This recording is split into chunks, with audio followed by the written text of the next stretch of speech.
Детская музыкальная школа города Новочебоксарска стала площадкой для патриотического концерта, организованного военным оркестром «Волжские берега» Управления Росгвардии по Чувашской республике. Мероприятие было приурочено к Году защитника Отечества и 80-летию Великой Победы. Концерт, который прошел под руководством художественного руководителя, военного дирижера капитана Антона Покорского, собрал множество зрителей, желающих насладиться музыкой и поддержать дух патриотизма.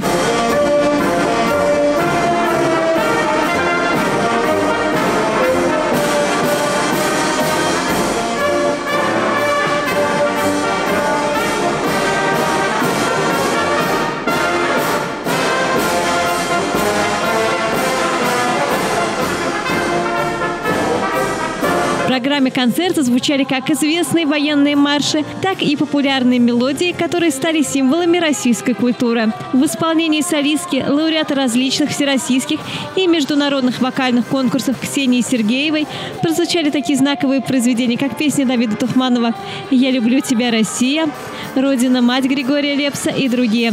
Среди выступлений музыкантов выделялись соло на саксофоне, исполненные прапорщиком Романом Криневым и сержантом Антоном Терентьевым, а также впечатляющее соло на трубе от сержанта Ивана Анисимова.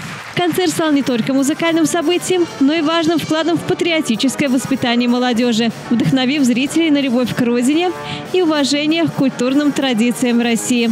Елена Яковлева, пресс-служба Управления Росгвардии по Чувашской республике, жизнь столицы.